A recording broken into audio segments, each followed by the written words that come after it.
A little history lesson on the periodic table. The periodic table didn't always look as it does today. Back in 1866, John Newlands tried to organize the elements in groups of 8. They're called the Newlands octaves. He tried to find 8 elements that had similar properties. Boom, called them a group. Now this followed trend for a while until new elements were discovered. And then he said, ooh, but wait a second, maybe there's more than 8 or less than 8 that really should be grouped together. At the time, this seemed to be a good starting point. Let's put that down. John Newlands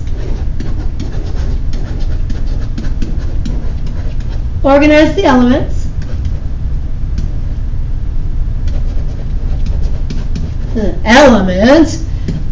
in groups of 8.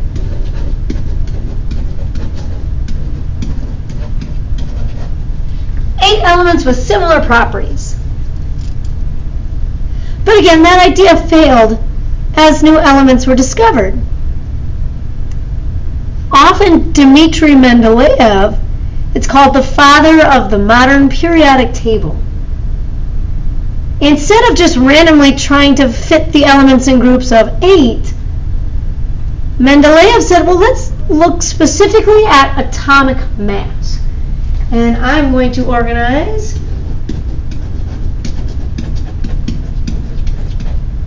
elements by increasing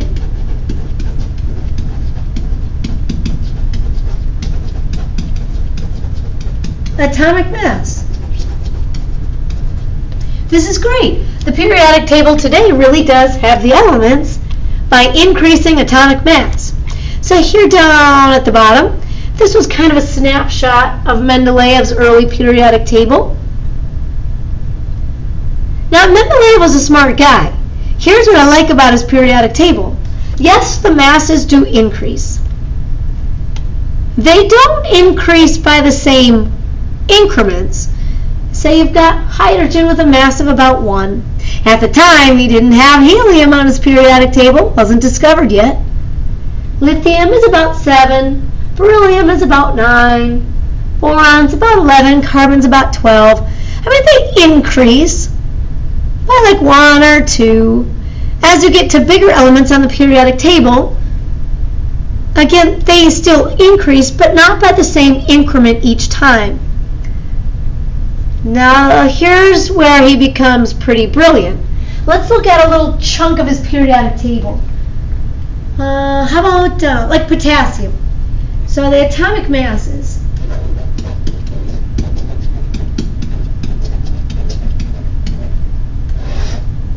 Potassium, 39.1. Calcium, 40.1. Then notice in here, there's a hole. The next element, 47.9. Next one, 50.9. Mendeleev wasn't afraid to leave gaps in his periodic table for new elements that maybe haven't been discovered yet. Where he said, this is kind of strange that the mass would jump by about 8 AMUs, atomic mass units. Maybe there's an element that we haven't discovered yet that has a mass somewhere between 40 and 48. Brilliant, huh? And he did that throughout the periodic table. Left holes in hopes of discovering a new element that would fall into those gaps. Now here's the only problem. So you see a gap. Exactly how many elements are missing? And what are those missing masses? That we don't really know. He's just proposing the idea that there's something missing within that range of atomic masses. Henry Moseley cleared that up a little bit.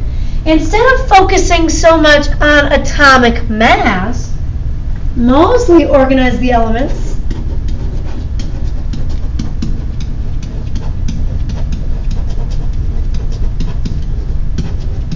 by increasing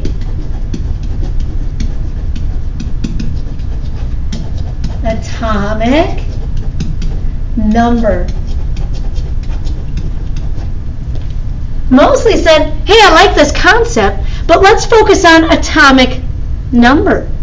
Atomic numbers, the number of protons, that really does increase by 1 as you move across the periodic table. Oh, so for example, if I look at atomic number,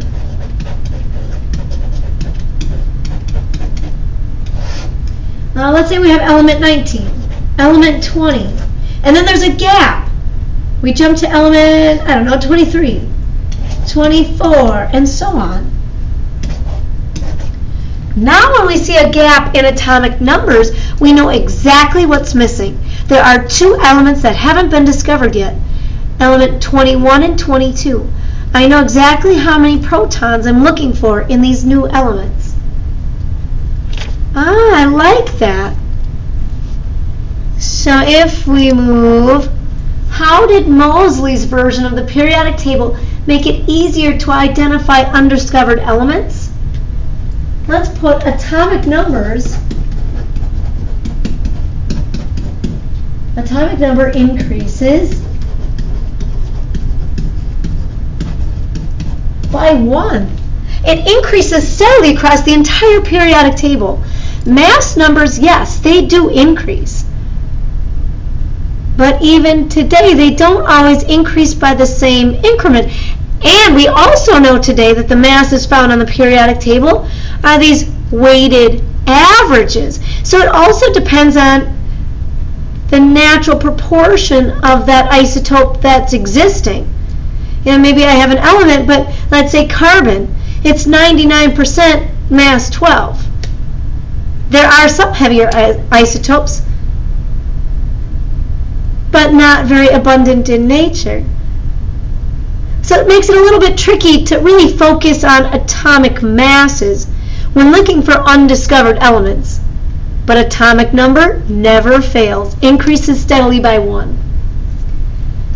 So now when Moseley had this periodic table, he would organize the elements by increasing atomic number. How did he know when to start a new row? When the elements seem to have similar properties. So for example, he's got hydrogen jumps to helium. They have different properties. Yes, they're both gases, but helium is a non-reactive gas. Hydrogen is very reactive. Then he goes to lithium, beryllium, boron, carbon, nitrogen, oxygen, fluorine, neon. Hey, what do you know? Neon is another non-reactive gas. I'll put it in the same group as helium. The next element would be sodium. Well, sodium actually has properties real similar to lithium. That's when I'll start the next row. The periodic law says, that's a H, when elements are arranged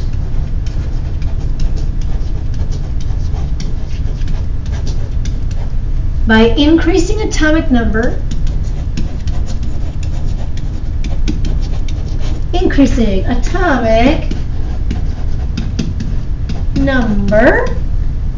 groups form.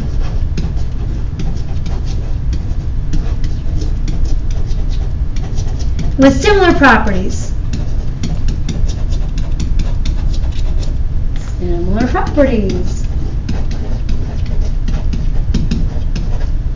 The periodic law, super simple. When the elements are organized by increasing atomic number, we form groups, and within those groups there are very similar properties. A law is something that has not been disproven. So this should follow suit with the periodic table as it is today.